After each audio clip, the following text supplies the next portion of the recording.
Hello everyone. मैंने कहा था कल मैं लास्ट क्लास में मैं वोकैबुलरी पहले लूंगी क्योंकि वोकैबुलरी का बहुत सारा पोर्शन हम लोग नहीं किए हैं ना। चलो देखो हमने कहाँ तक कर दिया था आपको।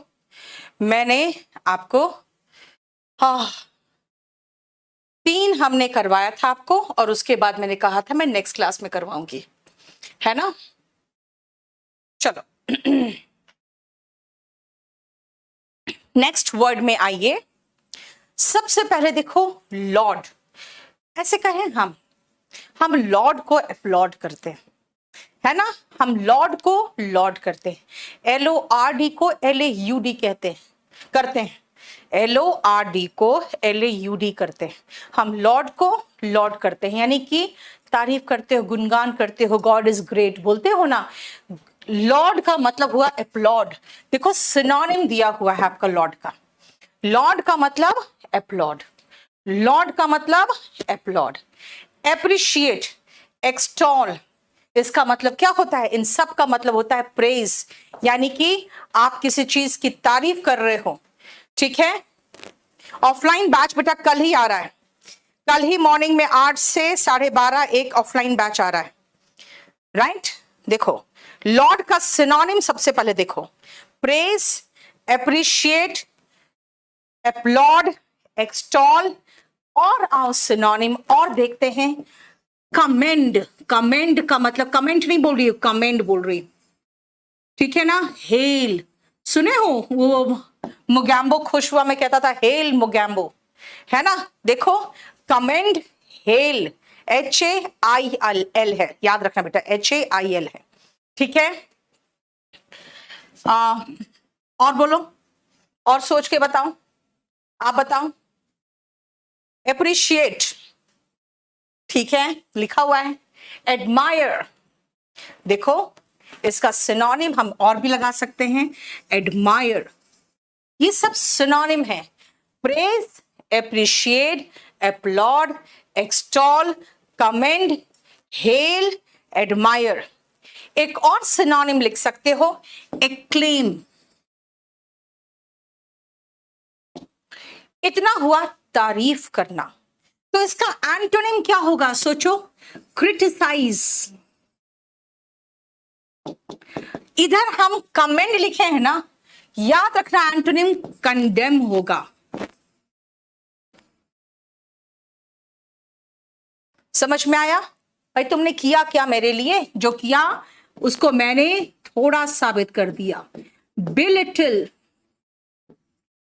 जो किया उसको मैंने डिग्रेड कर दिया, डिग्रेड। देखो DEGRADE, एक्कोलेड, बेटा वो तो फिर नाउन के रूप में हो जाएगा। हाँ ब्लेम, ठीक है, इसका एंटोनिम हो गया ब्लेम, बिल्कुल सही है।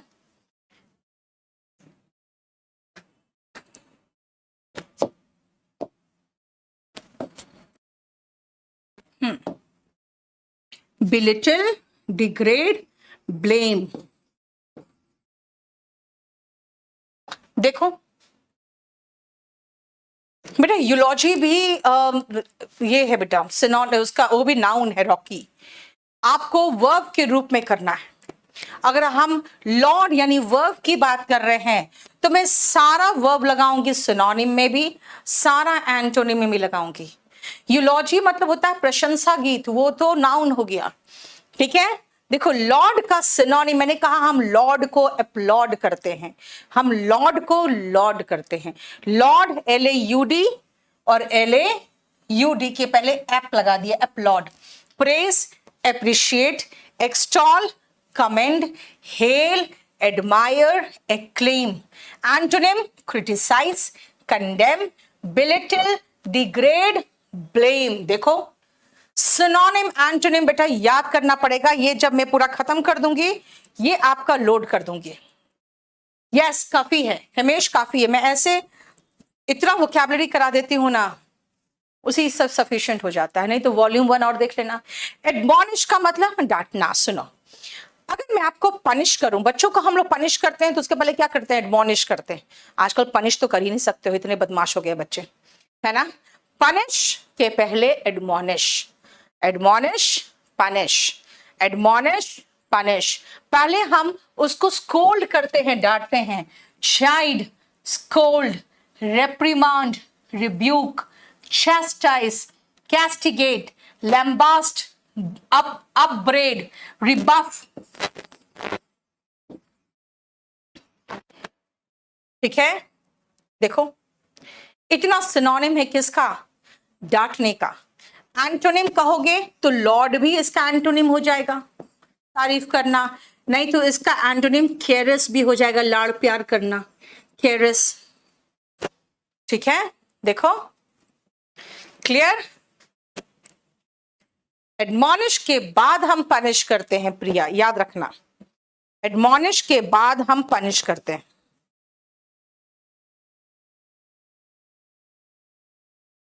ठीक है, देखो ये सब। हाँ, रिप्रूव भी लिख सकते हो। अप्रूव का उल्टा रिप्रूव हो जाएगा। डाटा, ये सब सिनोनिम, और इसका एंटोनिम केयरस। अब आओ, जो बहुत तड़क भड़क वाले ड्रेस पहनते हैं ना, जैसे कि आपके रणबीर सिंह, है ना, एकदम चटकीला भड़कीला ड्रेस, अब तो बिना कपड़े का भी आ गया वो है ना। जब वो फ्लैशी ड्रेस पहनता है, he looks pompous, he looks showy, flashy, garish, gaudy, है ना, और क्या, ऑस्टेंटेशियस।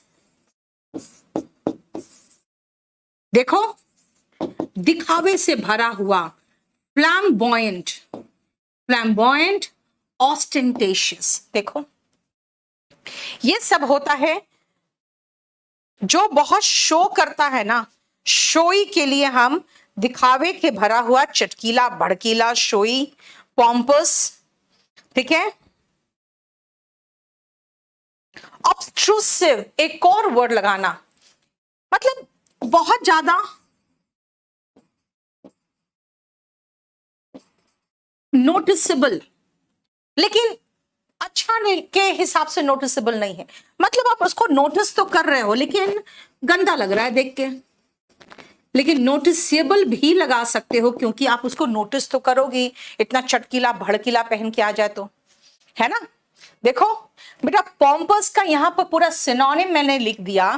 क्या क्या है? Noticeable, obtrusive, ostentatious, flamboyant, showy, flashy, garish and gaudy.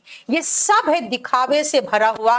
Flamboyant यहां लिखा हुआ है मैंने, देखो, ऑस्टेंटेशियस, फ्लैम्बॉयंट। ठीक है, लेकिन मैं इसलिए मैंने पेज चेंज किया क्योंकि मैं यहां पर इसका एंटोनिम लिखना चाहती हूं। क्या होगा एंटोनिम? Plane, simple, sober. ठीक है, मॉडेस्ट। ये सब होते हैं जब आप दिखावा नहीं करते हो। ठीक है, सिंपल होते हो तो मॉडेस्ट होते हो, ज्यादा तड़क भड़क वाला नहीं। ठीक है,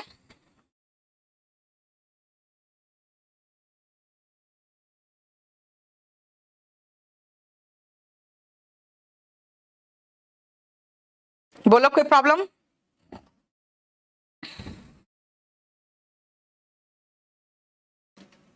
बेटा आपको लिखने की जरूरत नहीं है, ये सब आपको मिल जाएगा। जैसे ये शीट खत्म होगा ना, वो सब मिल जाएगा आपको। ठीक है, चलो अब आते हैं वन वर्ड सब्स्टिट्यूशन पे। सिनोनिम एंटोनिम हम ऐसे डिस्कस करते रहेंगे। ठीक है, फ्लैम्बॉयंट का मतलब दिखावे से भरा हुआ, शोई, गैरिश, गॉडी, फ्लैम्बॉयंट, ऑस्टेंटेशियस। उल्टा क्या होगा? सोबर। सोबर का मतलब एक और होता है बेटा, नॉट ड्रंक। जब व्यक्ति पिया होता है तो ड्रंक होता है, उसका उल्टा सोबर होता है। लेकिन सोबर का मतलब सिंपल और प्लेन भी होता है। और एक और है मॉडेस्ट। ठीक है ना, ये इसका एंटोनिम हुआ। लेकिन अब वन वर्ड सब्स्टिट्यूशन का ध्यान से सुनो बेटा। ये जो ऑटो वर्ड है ना, ऑटो का मतलब होता है जैसे स्वयं, लेकिन यहां पे ऑटो का मतलब शरीर हो जाएगा, वो भी कैसा? मरा हुआ शरीर। हालांकि यहाँ पे ऑटो का एग्जैक्ट जो रूट है वो काम नहीं आ रहा है, इसीलिए मैं रूट इसको नहीं लगा रही हूं, यहाँ पे इसका रूट नहीं लिख रही हूं। हालांकि ऑटोप्सी एंड बायोप्सी का डिफरेंस आपको पता होना चाहिए। जब मरा हुआ शरीर का प्रशिक्षण होता है ना, परीक्षण होता है ना, मरे हुए शरीर का जांच होता है, एग्जामिनेशन होता है, ऑटोप्सी कहलाता है, जिसका सिनोनिम हमें पता है पोस्टमार्टम और नेक्रोस्पी। बेटा necro is the root of dead. और एक चीज है PSY, यहां पर भी PSY है, यहां पर भी PSY है। PSY is the root of examination, जांच। तो फिर बायोप्सी क्या है बेटा? बायो में हम लोग पढ़ते हैं लिविंग थिंग्स को, है ना, तो बायो इज लिविंग सेल। तो लिविंग सेल का जांच, जैसे कई बार आपको कहीं पर देखोगे गांठ हो गया तो डॉक्टर क्या करता है ना, वहां से थोड़ा सा मसल काट के और भेज देता है बायोप्सी के लिए। उसके बाद आता है कि नहीं नहीं ठीक है कोई बात नहीं, ऐसे ही है, छोड़ दो उसको। इसका मतलब है कि वो ट्यूमर नहीं हो रहा है, वो कैंसर नहीं होगा। यानी ऑटोप्सी का मतलब हो गया मरे हुए शरीर का जांच, और बायोप्सी इस लिविंग शरीर का जांच। ठीक है, नेक्स्ट वर्ड आओ फैक्सिमिली। मैं कहूंगी अगर सारे फैक्ट्स सिमिलर हो तो वो क्या है? फैक्सिमिली है, यानी एग्जैक्ट कॉपी, रेप्लिका, जिसको हम कई बार कहते हैं क्लोन भी कहते हैं। ठीक है ना, देखो क्लियर क्लियर। डुप्लीकेट बिल्कुल सही होगा, क्लोन, डुप्लीकेट, सिनोनिम की बात करोगे तो।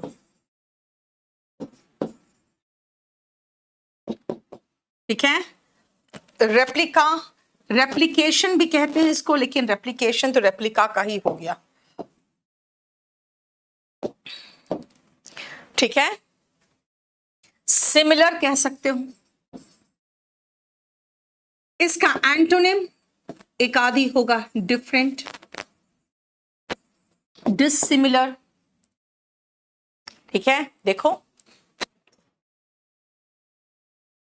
क्लियर। वो क्या बेटा, वॉल्यूम 1 प्लस मेरा ले लो, हो जाएगा। चैप्टर 29। मुझे आप 8860333003 में अगर व्हाट्सएप कर दोगे या मैसेज कर दोगे तो मैं देख लूंगी, अगर कोई आपको इश्यू है तो। ठीक है, नेक्स्ट आओ स्पोरैडिक। बेटा स्पोरैडिक का मतलब क्या है? जैसे मैं कहती हूं भाई आपको रेगुलर पढ़ाई करना पड़ेगा, स्पोरैडिक स्टडीज से आपका कोई भला नहीं होने वाला। स्पोरैडिक का कोई रूट नहीं है। स्पोरैडिक का मतलब है इररेगुलर, देखो मीनिंग दिया होगा। स्पोरैडिक का मतलब नॉट हैपनिंग रेगुलरली, इसका मतलब इररेगुलर। इसी से बना हुआ एक इडियम है बाय फिट्स एंड स्टार्ट्स, इसका मतलब हो गया रुक रुक के। देखो इंटरमिटेंट यानी कि रुक रुक के। इसका एंटोनिम होगा कॉन्टिन्यूअस, लगातार, कॉन्टिन्यूअल, और होगा इंटरमिटेंट है ना तो इनसेसेंट होगा। इनसेसेंट लगातार, जैसे इनसेसेंट रेन होता है तो बाढ़ आ जाता है। ठीक है ना। ड्यूरेटिव, जिसका लगातार कोई असर होता है, ड्यूरेटिव इफेक्ट होता है उसका, लगातार बना हुआ है। ये सब हो गया लगातार। स्पोराडिक का एंटोनिम देखो। ठीक है, हमेशा याद रखना बेटा, किसी का अगर हमें पता है तो मैं सोच के बता सकती हूँ, लेकिन अगर पता नहीं, जैसे फिट्स एंड स्टार्ट्स ऐसे याद रखते हैं। स्टार्ट किया बाइक, फिर से स्कूटर स्टार्ट किया, फिट स्टार्ट किया, फिर से रुक गया। बाय फिट्स एंड स्टार्ट्स, रुक रुक के, इररेगुलर। ऐसे पढ़ाई भी आपकी वैसी चलती है ना। हाँ, नेक्स्ट आओ इडियोसिंक्रेसी। हम ऐसे याद रखेंगे, इडियो से जैसे इडियट, सिनोनिम का सिन ले लिया यानी कि सेम मीनिंग, और ये क्रेजी सोच लिया हमने। भाई क्रेजी और इडियट की तरह अगर आपका व्यवहार होगा तो आपका व्यवहार कैसा होगा? Idiosyncrasy. Weird behaviour, I can not tolerate her idiosyncrasy, है ना। एबनॉर्मल बिहेवियर, देखो वियर्ड और बिहेवियर, और you can say abnormal behaviour.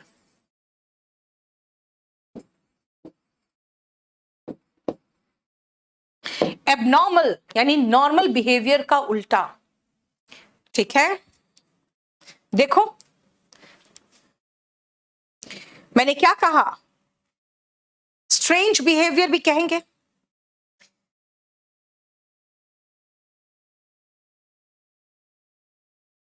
ठीक है। इरेक्टिक बिहेवियर, इसका सिनोनिम एक और रखना याद, एसेंट्रिसिटी। एसेंट्रिसिटी का मतलब सेम होता है एबनॉर्मल बिहेवियर, ठीक है। और इसका एंटोनिम तो आप समझते हो, नॉर्मल बिहेवियर हुआ, नॉर्मैलिटी कह सकते हो, छोड़ो हमें क्या मतलब इसमें, ठीक है। नेक्स्ट आओ, एबिस्मल। बेटा MAL वर्ड कहीं दिखे बिल्कुल समझना गंदा, खराब। अगर एबिस्मल क्वालिटी का कोई चीज है, इसका मतलब वेरी बैड क्वालिटी का है, वेरी बैड या ऑफ पुअर क्वालिटी। देखो एबिस्मल का मतलब हो गया वेरी बैड,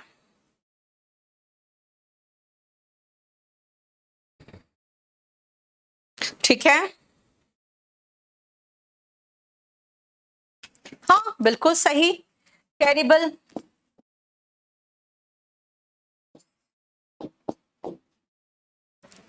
ठीक है।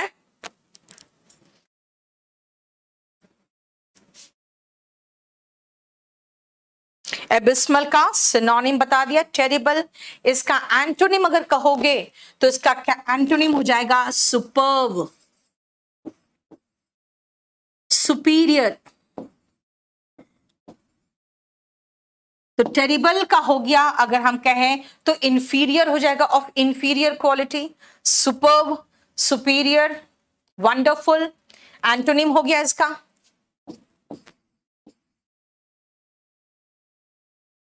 एक्सेलेंट। एबिस्मल का उल्टा में देखो,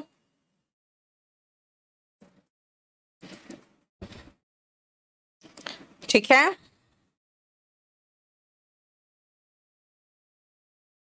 बोलो कोई प्रॉब्लम यहां तक? ये हमारा, आप लोग तो स्क्रीनशॉट ले सकते हो जो मैंने अभी करवाया है, आप चाहो उसका स्क्रीनशॉट ले लो, फटाफट लो। लेकिन हाँ, हमारे जो ऐप वाले हैं उनको कुछ भी करने की जरूरत नहीं है, ये पूरा जब खत्म होगा तो आपको मिल जाएगा, ठीक है। बैच 30 ले ली है, क्या करें? बिल्कुल सही किया भाई। अगर आप का एग्जाम है अभी हाल फिलहाल, मतलब नवंबर तक, तो फिर रिकॉर्डेड बैच बिल्कुल सही है, क्योंकि हमको बेटा टाइम लगता है थोड़ा खत्म करने में।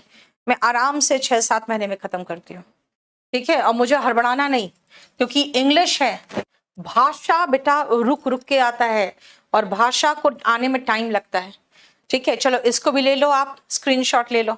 बाकी लोग जो ऐप में देख रहे हो उसको कुछ करने की जरूरत नहीं है, उनको सब मिल जाएगा। देखो मैंने आपको कहा ना कि जहां पर मैं समझा सकती हूँ उस वर्ड को तोड़ के या रूट से, वहां पे वैसे समझाऊंगी। जैसे अब ब्रिज, अब खुद सोचो बेटा, ब्रिज क्यों बनाते हैं? ब्रिज बनाते हैं ताकि हम इस पार से उस पार आसानी से चले जाए, इतना घूम के मुझे जाना ना पड़े, इससे तो ब्रिज बनाते हैं। तो ए ब्रिज का मतलब क्या होगा भाई? टू मेक शॉर्टर, यानी छोटा करना, शॉर्टन, ठीक है। ए ब्रिज का सिनोनिम देखो, छोटा करना हो गया।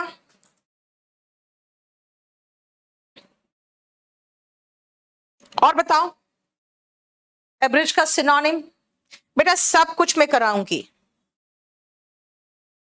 हाँ, ट्रंकेट भी कह सकते हैं, है ना। देखो इसका सिनोनिम और है ट्रंकेट, ठीक है। Cartel, yes, TAIL, cartel. देखो सिनोनिम, अपने बाल को भी आप करते हो ना, ट्रिम करते हो बाल को, तो छोटा ही तो करते हो। लेस करना इज लेसन, ठीक है ना? यस। अब सुनो, बड़ा करने की बात करें तो एलोंगेट, लॉन्ग करना इज एलोंगेट, बढ़ा चढ़ा के लिखना इलाबोरेट,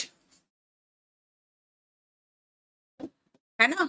एब्रिज करने के उल्टा होता है अच्छे से एक्सप्लेन करके लिखना, एक्सप्लेन। देखो, इलाबोरेट, इलोंगेट। कंसाइज तो बेटा एडजेक्टिव हो जाएगा, कंसाइज और प्रिसाइज बेटा एडजेक्टिव हो जाएगा। लेंदन कह सकते हो, इसका एंटोनिम। एक्सटेंड भी कह सकते हो, लेंदन।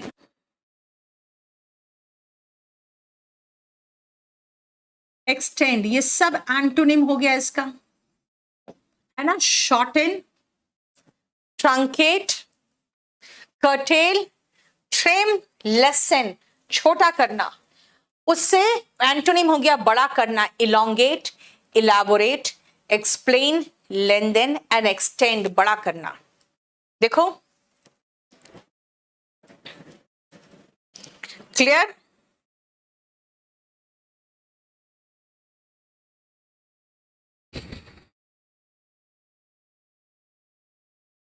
ठीक है,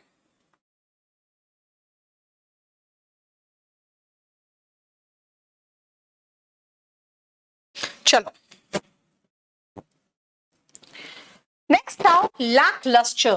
बेटा लैक का मतलब होता है कमी। देखो अब मैं आपको सेम बता रही हूं कि ब्रिज से मैंने कहा भाई ब्रिज होगा तो हम जल्दी छोटा ही में क्रॉस कर जाएंगे, हमको बड़ा करके लंबा रास्ता करके जाना नहीं पड़ेगा। ठीक है, अब यहां पर देखो लैक का मतलब कमी होता है और लस्टर कहीं देखो चमक की बात होती है। लैक लस्टर मतलब कि डल, चमकहीन, है ना? जिसको आप कहोगे डल, टीडियस, ड्रजियस, इसका मतलब तीनों का मतलब क्या होता है? बिल्कुल चमकहीन। ठीक है, और कह सकते हो इसको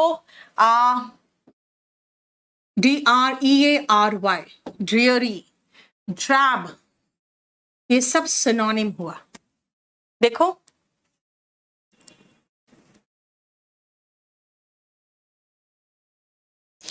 क्लियर? ऑफ कोर्स ये सब चीजें ऐसी होती है तो आपको बोर करता है, बोरिंग हो गया। बोरिंग का सिनोनिम एक और है, मोनोटोनस।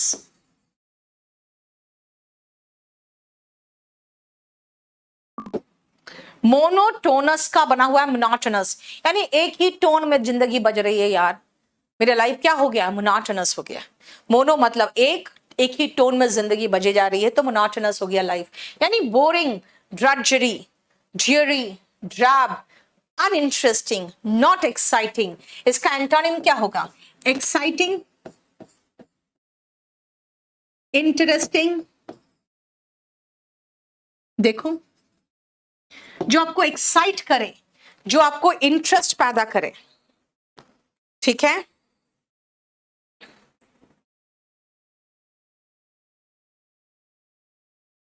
क्लियर? बोलो एंटोनिम सोच के बताओ आप।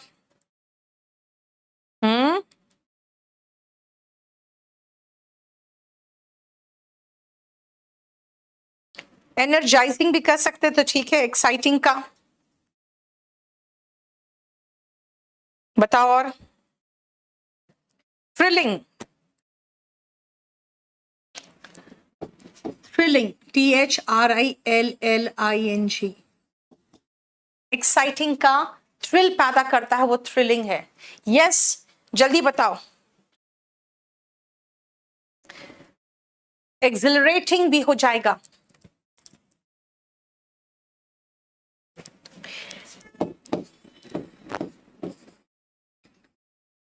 मतलब खुश करने वाला, एक्सिलरेटिंग, RA।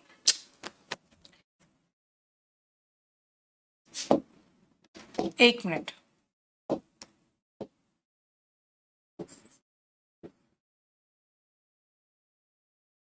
एक्सिलरेटिंग, देखो, आपको एक्साइट करता है।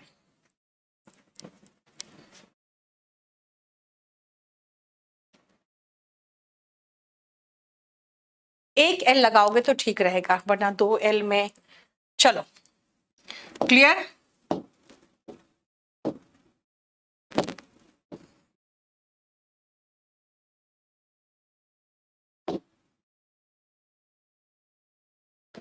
समझ में आया? लैक लस्टर का। नेक्स्ट आओ, एपिटमी। बेटा इसको लोग एपिटोम कह देते हैं, हालांकि एग्जैक्ट टोम का मतलब होता है किताब, बुक, और एपी का मतलब होता है बाहरी या ऊपर, यानी बाहरी कवर पर, किताब के बाहरी कवर पर अगर आपका नाम छपा है तो आप क्या हो? आप एपिटमी हो, एकदम परफेक्ट एग्जाम्पल हो।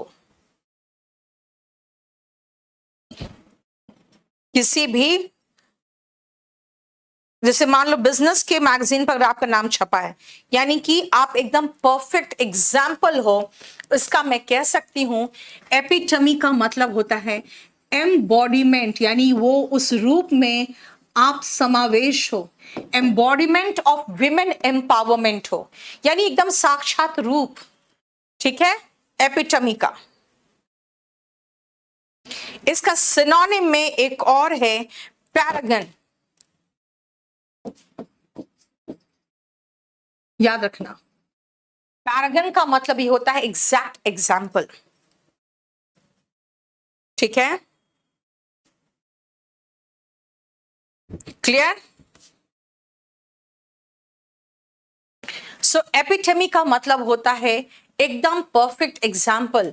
जैसे आप देखोगे तो अगर मैं कहूं Laxmibai epitome of women empowerment थी, है ना, वैसे ही मैं कहूं तो she was an embodiment of women empowerment, embodiment of bravery, है ना। पैरागन का मतलब ये होता है एकदम परफेक्ट एग्जाम्पल। बताओ कोई प्रॉब्लम यहां तक? ठीक है, मैं आज इसको यहीं तक छोड़ूंगी। कारण क्या है कि मैं बिल्कुल भी अभी मैंने आपको ग्रामर नहीं पढ़ाया है, थोड़ा सा ग्रामर कर लो। हम लोग रोज इसी तरह से वोकैबुलरी एंड ग्रामर को साथ साथ करेंगे। ठीक है, जाओ। हम लोग जो पढ़ रहे थे वो था वर्ब, और वर्ब चैप्टर जितना मैंने पढ़ा दिया वो आपको याद करना था। वर्ब के फॉर्म्स मैंने आपको होमवर्क दिए थे, आपको याद होगा वर्ब के फॉर्म्स मैंने आपको होमवर्क दिए थे, है ना। और मैंने कहा था याद कर लो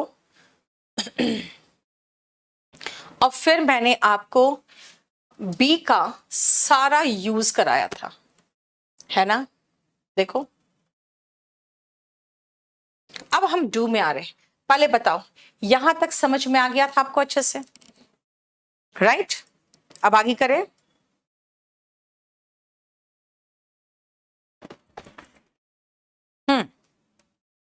अब मेरी बात सुनना बेटा, वोकैबुलरी बहुत इंटरेस्टिंग वाला आपको मैंने जीआईएफ वोकैबुलरी देती हूं मैं, और वो आपको पूरा का पूरा मिल जाएगा उसका वीओडी। ठीक है, इसी बैच के साथ इसमें मैं करीबन 20 शीट्स कराऊंगी, और 20 शीट्स में ऐसे ही सिनोनिम एंटोनिम डिस्कस करेंगे, तो करीबन आपको मिल जाएगा अराउंड 3000 से ऊपर वोकैब हो जाएगा। क्योंकि 20 शीट्स का मतलब हो गया 900 वर्ड्स तो ऐसे ही है ना, प्लस उसका सिनोनिम एंटोनिम डिस्कस कर लिया तो 3000 वर्ड तक तो पहुंच ही जाता है। अब आओ सुनो ध्यान से, यहां तक आपको पिछले क्लास में मैंने पढ़ा दिया था। जिन लोगों ने नहीं देखा तो वो प्लीज आज उस वीडियो को देख लो। इसके 2 क्लासेस ऑलरेडी डेमो के हो चुके हैं। ये बैच नंबर 32 है जिसका 2 डेमो ऑलरेडी खत्म हो चुका है। ठीक है, अब हम लोग चलते हैं नेक्स्ट पेज में, एंड दैट इज डू। ठीक है, मैंने कहा था 3 आपके प्राइमरी हेल्पिंग वर्ब है, याद करो, है ना। प्राइमरी हेल्पिंग वर्ब कौन कौन से थे जरा मुझे बताओगे? जरा मुझे बताओ तो खुद ही प्राइमरी हेल्पिंग वर्ब कौन कौन से थे, जल्दी से।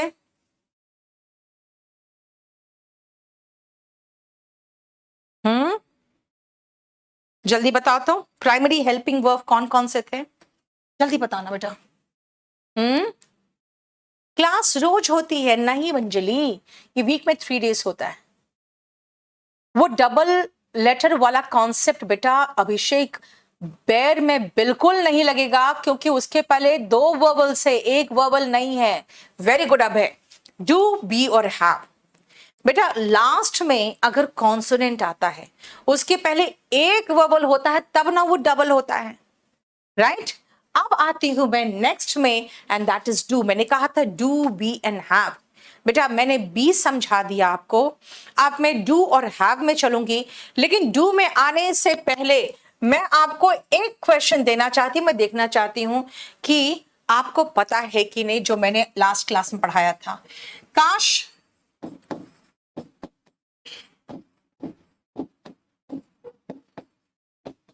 एक बच्चा होता, ठीक है? दूसरा, काश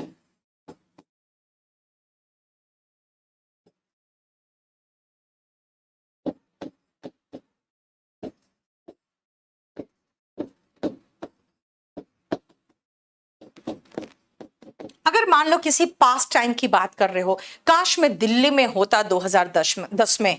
अब जरा ये पहले आप मुझे बना के दिखाओ, उसके बाद मैं देखती हूं, जल्दी।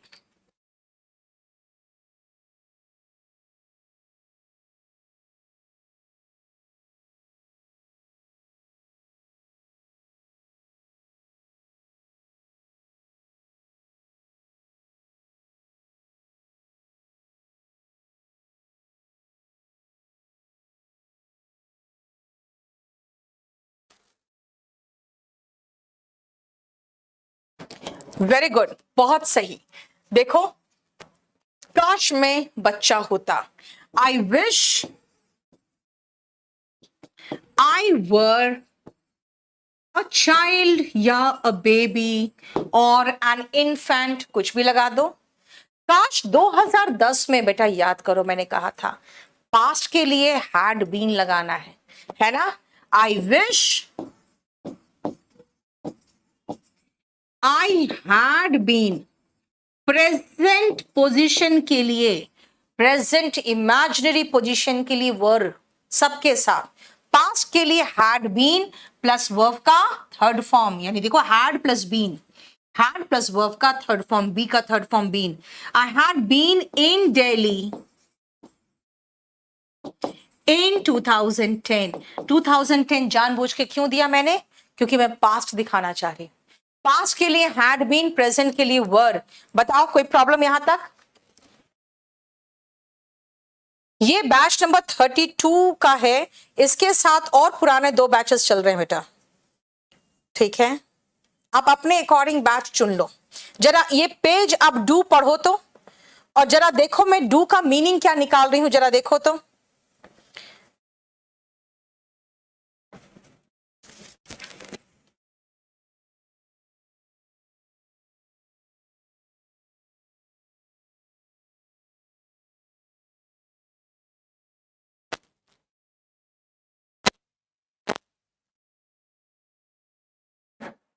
ठीक है, clear?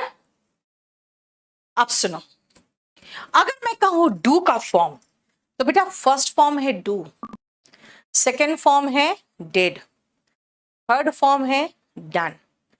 Do, did, done. V1SES form क्या है? डस। और ING फॉर्म क्या है? डूइंग। याद रखना, डू का मतलब करना और डू का मतलब हेल्पिंग वर्ब भी होता है। डू का मतलब करना और डू का मतलब हेल्पिंग वर्ब भी होता है। जैसे अगर मैं कहूं मैं कोई काम नहीं करती, अब खुद सोचो मैंने क्या कहा? प्राइमरी ऑक्सिलरी वर्ब जो हेल्पिंग वर्ब और मेन वर्ब दोनों का काम करता है। प्राइमरी ऑक्सिलरी वर्ब जो हेल्पिंग वर्ब और मेन वर्ब दोनों का काम करता है, वही तो है डू। जैसे I do not do any work, मैं कोई काम नहीं करती हूं। कहोगे मैम 2 बार डू आ रहा है, तो नॉट के पहले आता क्या है बेटा? याद रखना, नॉट के पहले हेल्पिंग वर्ब होता है और नॉट के बाद मेन वर्ब होता है। नॉट के पहले हेल्पिंग वर्ब, याद है ना? बी को हमने कहा था आई एम अ टीचर में, बेटा कुछ नहीं है, एक ही वर्ब है एम, इसका मतलब वो मेन वर्ब है। एंड आई एम टीचिंग में एम हेल्पिंग वर्ब है और टीचिंग मेन वर्ब है। यानी दो सेंटेंस में मैंने आपको दिखाया कि देखो एम मेन वर्ब भी है, एम हेल्पिंग वर्ब भी है। इसका मतलब है एम यानी बी का फॉर्म है, तो be helping verb main verb दोनों है। अब मैं क्या कह रही हूं कि भाई मैं दो सेंटेंस क्यों लिखूं, मैं एक ही सेंटेंस में दोनों करके दिखा दे रही हूं कि भाई नॉट के पहले हेल्पिंग वर्ब आता है और नॉट के बाद मेन वर्ब आता है, और दो दो डू है, तो पहला डू हेल्पिंग वर्ब, दूसरा डू मेन वर्ब। एक बात बताओ मुझे, मैं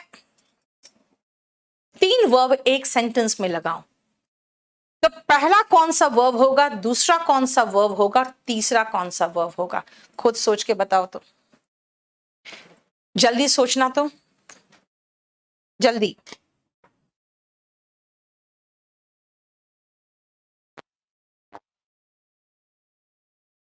पहला कौन सा वर्ब होगा, दूसरा कौन सा वर्ब होगा और तीसरा कौन सा वर्ब होगा? जल्दी बताना। एक एग्जाम्पल ले लो और सोच के बताओ। जैसे मैंने कहा पहला, अगर दो डू दिख रहा है तो पहला हेल्पिंग वर्ब होगा। बेटा अगर मैं ऐसा कुछ एग्जाम्पल सोच के बताऊं, जैसे I am trying to help you, ध्यान से सुनना, एक वाक्य में सिर्फ एक ही मेन वर्ब होता है, वो ये है, ट्राई का आईएनजी फॉर्म यहां लगाए हैं, ये मेन वर्ब है। मेन वर्ब के पहले अगर वर्ब दिखाई दे तो वो हेल्पिंग वर्ब यानी ऑक्सिलरी वर्ब होगा, और उसके बाद फिर से एक वर्ब दिखाई दे रहा है तो ये पूरा देख रहे हो, ये इन्फिनिटिव हो रहा है, infinitive.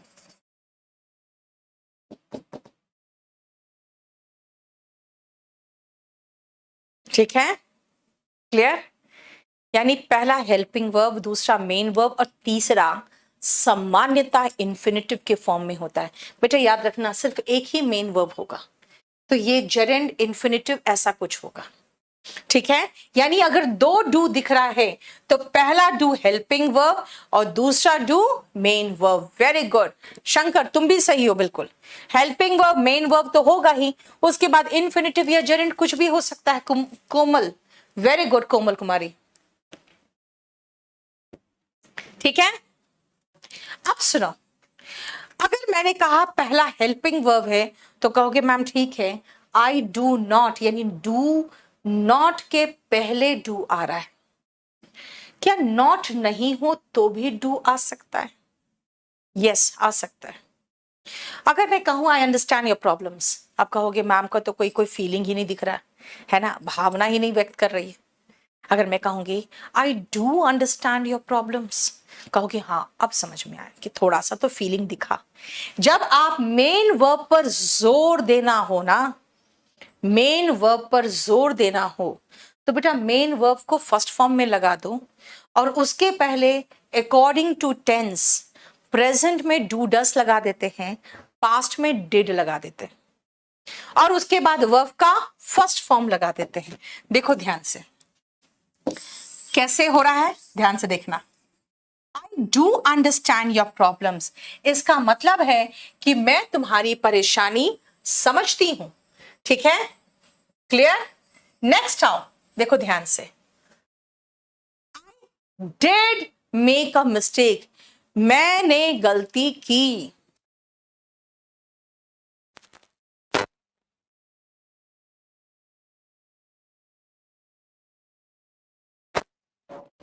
I did make a mistake, मैंने गलती की, मैं जोर दे रही हूं, है ना, मैंने गलती की।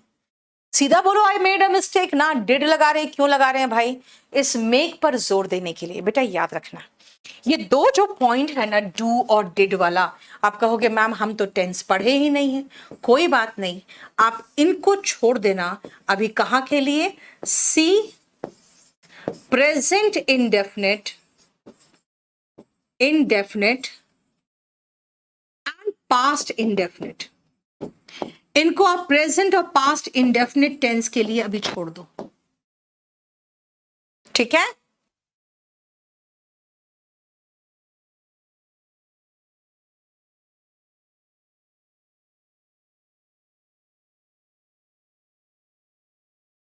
क्लियर?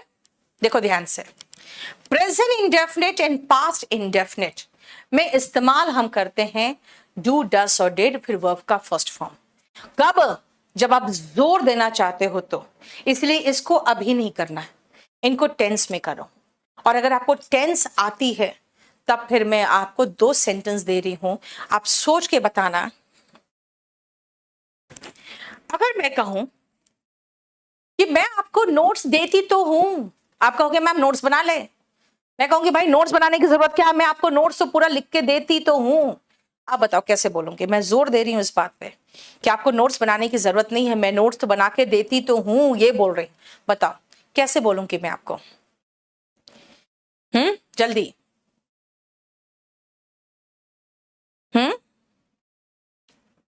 बताओ।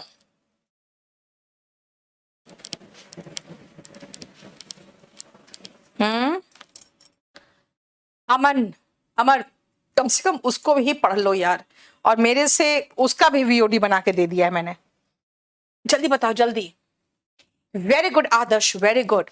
मैंने कहा है कि भाई तुम क्यों बना रहे हो notes? I do give you notes, do give, but give से तो काम चल जाता, लेकिन मैं तो जोर दे रही थी, मैं देती तो हूं।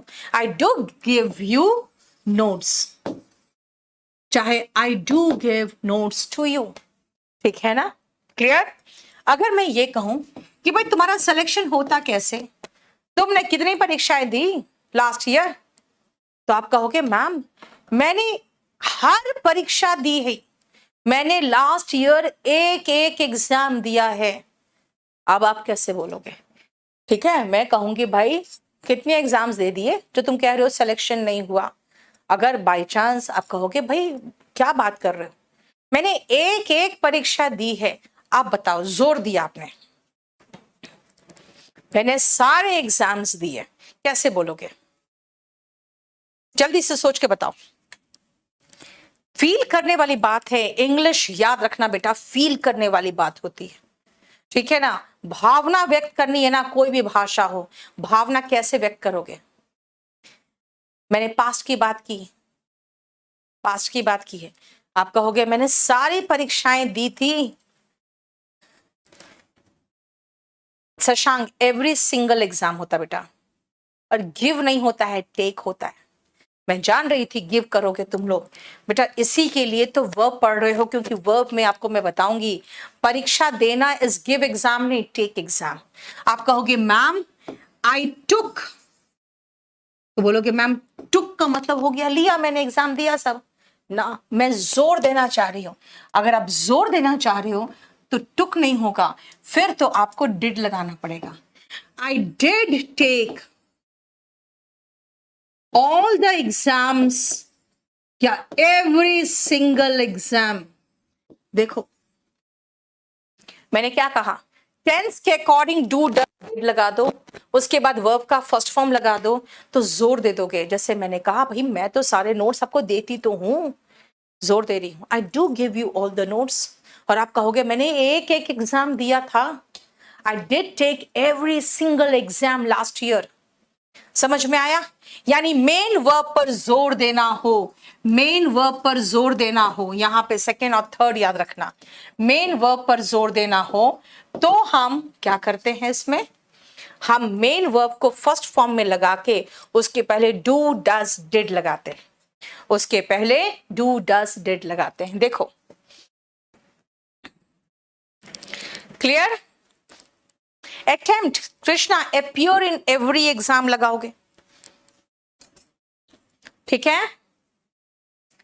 बैच नंबर 25 बेटा, बैच नंबर 25, बैच नंबर 25 का आखिरी चैप्टर चल रहा है ना? हाँ नहीं, बैच नंबर 25 कहाँ? हाँ बैच नंबर 25 का आखिरी चैप्टर चल रहा है वर्ब। बस 25 जोड़े हो ना? यस 25 और हाँ ठीक है, क्लियर? चलो अब सुनो बेटा, अगर आप कहोगे अपनी मम्मी से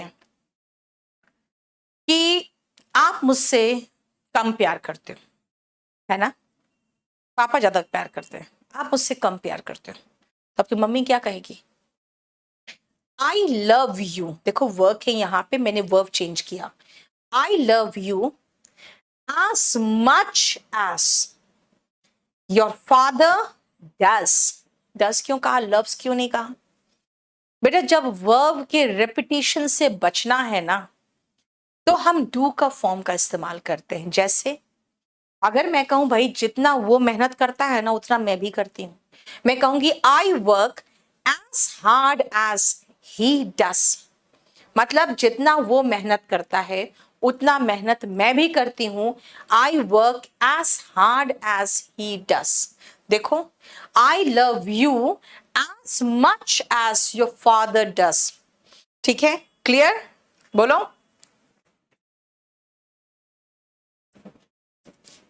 देखो लक्ष्मी नगर में बेटा हमारा सेंटर तो है, ठीक है। अब बताओ, अगर मैं आपको एक और सेंटेंस दूं, सोच के बताना, ठीक है ना? हिंदी में देती हूं, आप सोच के बनाना इस तरह से।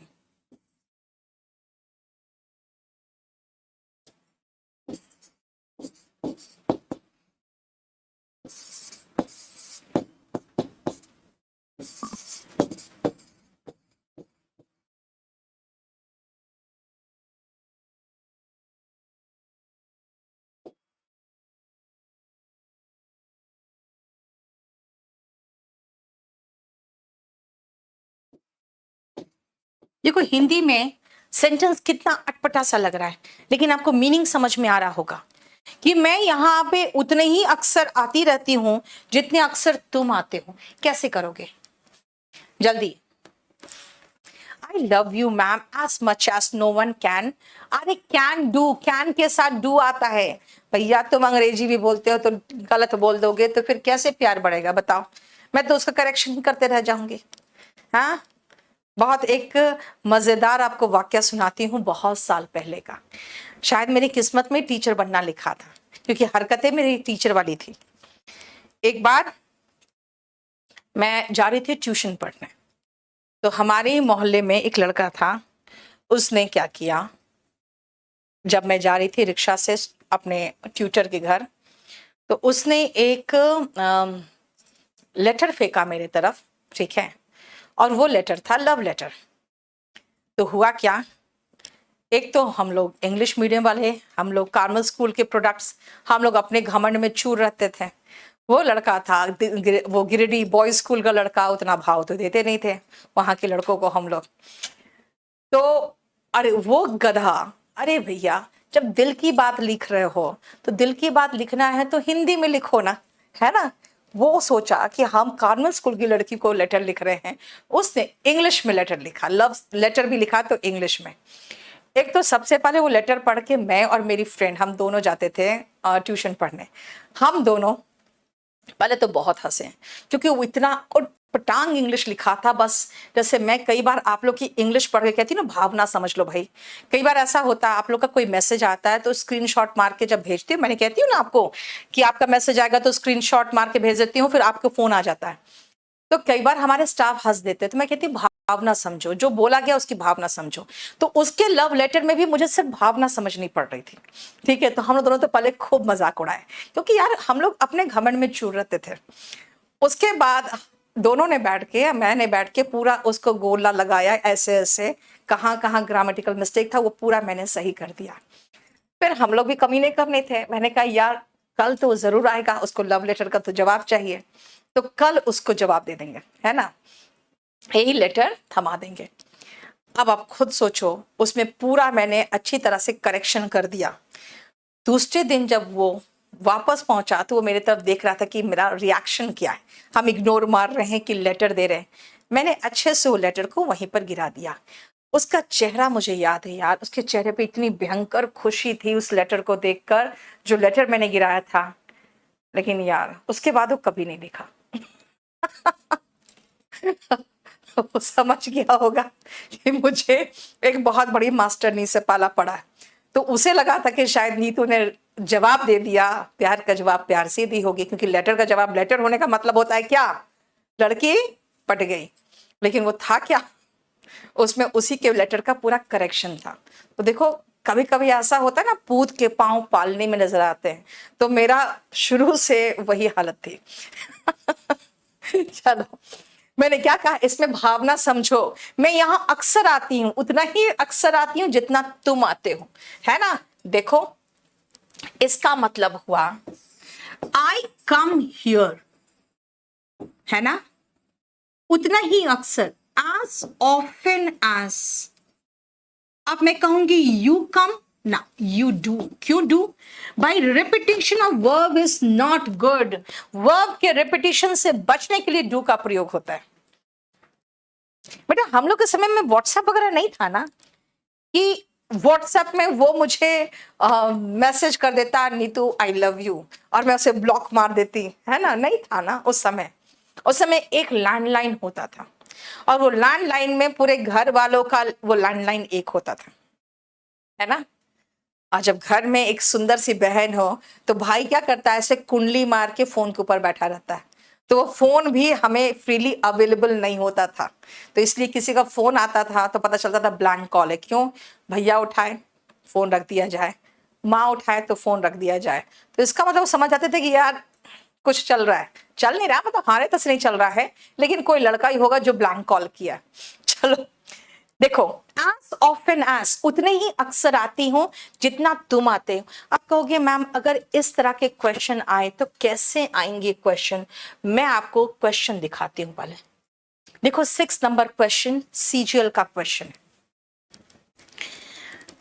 as often, बेटा often का स्पेलिंग देखो ना। हाँ प्रथम, तुम लड़के का नाम पूछ रहे हो बेटा, अब मुझे सच क्या तो मुझे ठीक से नाम भी याद नहीं है, लेकिन मेरे मोहल्ले का ही था। उसके बाद से वो मुझे कभी नहीं दिखा, अब भी नहीं दिखता, कभी जाती हूँ गिरिडीह तो। चलो सुनो, द सेकेंड पिजन फ्लू, जो दूसरा कबूतर था फ्लू, as soon as, जैसे ही पहला कबूतर उड़ा, तो मैं कहूंगी the first pigeon had phloem. बेटा याद रखना, नाउन के रिपीटेशन से बचिए, वर्ब के भी रिपीटेशन से बचिए। नाउन रिपीट नहीं होता है क्योंकि संज्ञा के स्थान पर आने वाले शब्द को सर्वनाम कहते हैं, इसीलिए पिजन को हम वन से रिप्लेस कर देंगे। लेकिन वर्ब के रिपीटेशन से बचने के लिए भी बताया ना, डू का प्रयोग करिए। तो देखो ये डन आ गया, यानी फ्लोन नहीं हुआ, यानी हमारा ऑप्शन 3 है। देखो नाउन के रिपीटेशन से भी बचो और प्रोनाउन के नाउन के रिपीटेशन से भी बचो और वर्ब के रिपीटेशन से भी बचो। देखो समझ में आया? निखिल, न्यू बैच अभी तो स्टार्ट हुआ है बेटा, ठीक है। चलो ये ऐसा क्वेश्चन आता है इसलिए मैंने आपको इतना समझाया, ठीक है। नेक्स्ट आओ, देखो आई लव दिस हाउस, मुझे ये घर पसंद है। आप कहोगे मुझे भी, कैसे बोलोगे? आई टू चलेगा? सुनो, कौन कौन चलेगा कौन नहीं चलेगा? ऑल्सो नहीं चलेगा, क्योंकि ऑल्सो का इस्तेमाल आप एडवर्ब में पढ़ते हो। ये ऑल्सो का इस्तेमाल आखिर में, यानी वाक्य के एंड में जिसके बाद कुछ नहीं हो सकता। I love this house too, भाई यहां तो हाउस का रिपीटेशन हो रहा है। मैं इस घर को पसंद करती हूं, ये कह रहा है I love this house too, मैं इस घर को भी पसंद करती हूं, ठीक है। आई टू लव दिस हाउस, ये भी नहीं चलेगा। क्यों? क्योंकि लव वर्ब का भी रिपीटेशन है, यहां भी नाउन का रिपीटेशन है। और मी टू का मतलब मैं भी नहीं है, मी टू का मतलब मुझे भी हो गया, है ना, मुझे भी, ये तो बिल्कुल भी नहीं होगा। मुझे भी क्या, मैं इस घर को पसंद करती हूं तो आप कहोगे मैं भी, यानी कि सो डू आई। देखो बेटा यहां पे वर्ब का रिपीटेशन भी बंद नहीं किया, वर्ब के रिपीटेशन से बचना है ना। अगर आप कहते हो, अब देखो ये वाला क्यों गलत है, फोर्थ वाला मैं बताती हूं। जब कहते हो ना आई लव यू में आई लव यू टू, ये जवाब जनरली आप देते हो I love you too, I love you का जवाब। बेटा आई लव यू टू का मतलब है मैं तुमसे भी प्यार करता हूं, यानी और कही है तुम्हारे। ऐसे लड़कों पे तो फिट होता है ना। आई लव यू टू सही बोलते हैं क्योंकि उसका कहने का मतलब होता है मैं तुमसे भी प्यार करता हूं, तुमसे भी प्यार करता हूं, यानी और कही है। होना चाहिए क्या, आई टू लव यू, ये चलता। लेकिन यहां पे लव का रिपीटिशन हो रहा है, दिस हाउस का रिपीटिशन हो रहा है, लव यानी वर्ब और नाउन दोनों का रिपीटेशन हो रहा है। तो कौन सा आंसर सही होगा, इसमें एक ही आंसर सही है जो बेस्ट है, वो है सो डू आई। अब बोलोगे मैम अगर ये ऑप्शन में नहीं हुआ तो आई टू चलेगा, लेकिन सो डू आई सबसे अच्छा। यस बिल्कुल सही कर रही हूं मैं। नहीं लड़कों पर नहीं फिट होता है, बताओ खुद ही सोचो। एक एक समय पे कई के चक्कर चला के रखते हैं लोग। तो आई लव यू टू भी तो एकदम सही है, उन पर फिट होता है गलती से, लेकिन सही निकल गया मुंह से उनका गलती से ही लेकिन सच निकलता है उनके मुंह से। I love you too, I love you too क्या होता है, मैं तुमसे भी प्यार करता हूं। एडवर्ब उसके नजदीक आता है जिनको क्वालिफाई करता है।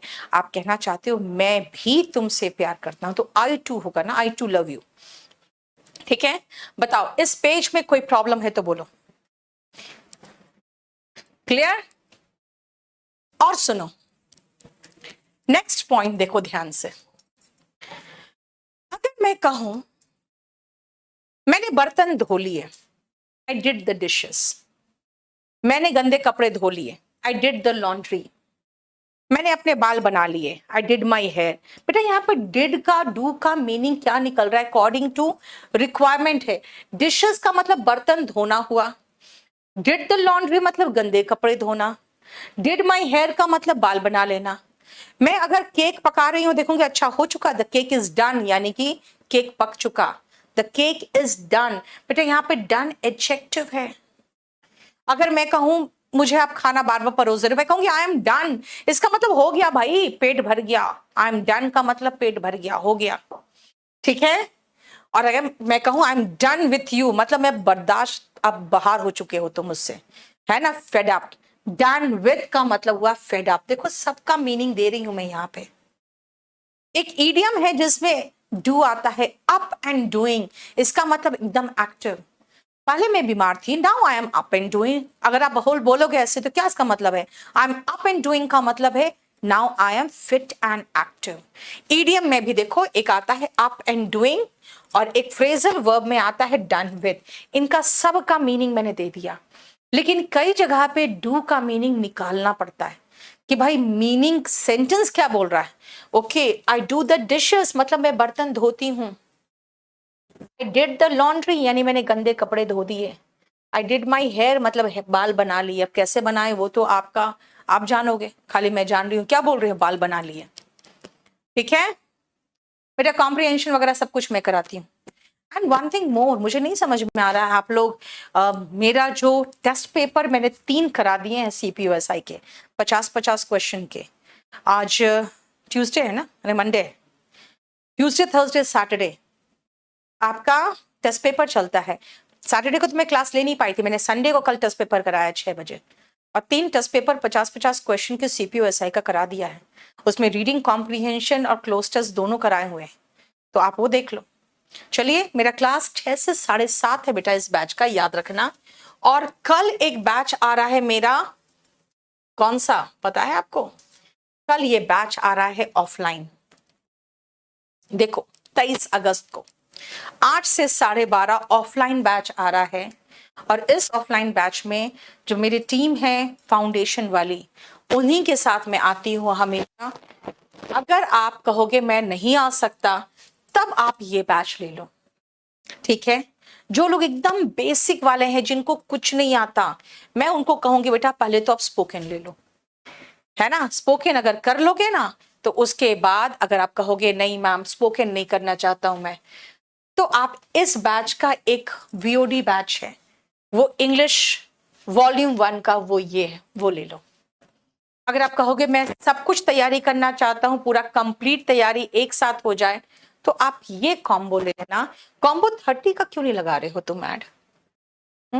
कॉम्बो 30 आया भाई मेरा, ये रहा कॉम्बो 30। ठीक है, ये कॉम्बो 30 लेना, ठीक है। और अगर कहोगे स्पोकन भी चाहिए, डिस्क्रिप्टिव भी चाहिए और इंग्लिश स्पेशल भी चाहिए, तब अब A to Z लेना। हालांकि अभी जो मैं पढ़ा रही हूँ ये इस बैच का डेमो चल रहा है, आज इसका 3rd डेमो है। हो सकता है नेक्स्ट क्लास ऐप में ही चलेगा, और नेक्स्ट क्लास अगर चला यूट्यूब में तो again it will be from 6 to 7 PM। नहीं तो बैच का टाइमिंग है 6 to 7:30 मंडे, वेंसडे, फ्राइडे। ठीक है, चलिए, थैंक यू सो मच।